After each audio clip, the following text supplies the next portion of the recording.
Hi guys, dance ആണ് നല്ല രസമുണ്ടല്ലേ. പിന്നെ എല്ലാവരും കൂടിയാണ്ട് ക്രിസ്മസ് ആഘോഷിക്കുന്നുണ്ട്. അപ്പൊ അതിലൊന്ന് പങ്കെടുക്കാൻ പോകണം. നമ്മൾ പിന്നെ ഓടിയും കറക്റ്റ് ടൈമിന് എത്താത്തതുകൊണ്ട് നേരെ ലൊക്കേഷൻ വിട്ടു നിൽക്കുകയാണ്. കാനറി വാഫത്ത് ഐസ്റിംഗ് ഇങ്ങോട്ട് പോരട്ടോ. ഇവിടെ സ്ഥലം കണ്ടുപിടിച്ചെത്തിയപ്പോത്തിനും ആകെ 45 മിനിറ്റുള്ള പരിപാടിന്റെ 10 മിനിറ്റ് കഴിഞ്ഞു. സാറിലെ പോട്ടാറിനുള്ളിൽ കയറി അപ്പൊ തുടങ്ങിയതാ പുകല്. അങ്ങനെ വീണ് മതിയായി. ലാസ്റ്റ് ഒരു അരു കുടിച്ചു വരുമ്പോഴാണ് ആര് ഇവിടെ ആസാദിനെ ഇങ്ങനെ പഠിപ്പിച്ചു കൊടുക്കുന്നുണ്ട്. ഇത് ഇങ്ങനെ ആക്കണം എന്നൊക്കെ പറഞ്ഞു. വീണിട്ട് വേദന മാറാൻ നിൽക്കുക, വേറെ ഒന്നുമല്ല.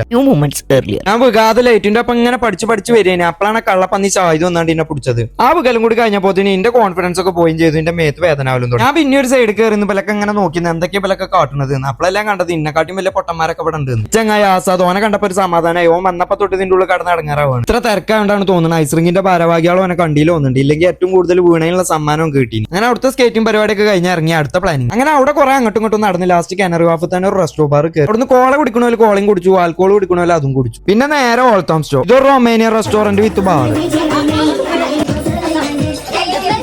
അസാല പിസ്സ അല്ലി പറഞ്ഞിട്ട് കുറച്ച് റൊമേനിയൻ സോങ്സ്. ഈ പാട്ടിനൊക്കെ സ്റ്റെപ്പ് ഇട്ട് കൊടുക്കാൻ നമ്മളെ കമ്പനി താറാട്ടനും AJP എല്ലാവരും കൂടി കൂടിയിട്ട് ഓല രണ്ടാളി മൂപ്പിച്ചു. മൂല രണ്ടാൾ അതിലങ്ങോട്ട് കയറിയിട്ട് നല്ല അടിപൊളി സ്റ്റെപ്പുകൾ ഇടുന്നിട്ട് എല്ലാവരും കണ്ടിട്ട് ചുറ്റും ചെയ്യും. അങ്ങനെ അതൊക്കെ കഴിഞ്ഞ് ഞങ്ങൾ പിന്നെ നേരെ പെരീക്കാണ് പോയി. അപ്പൊ ശരി.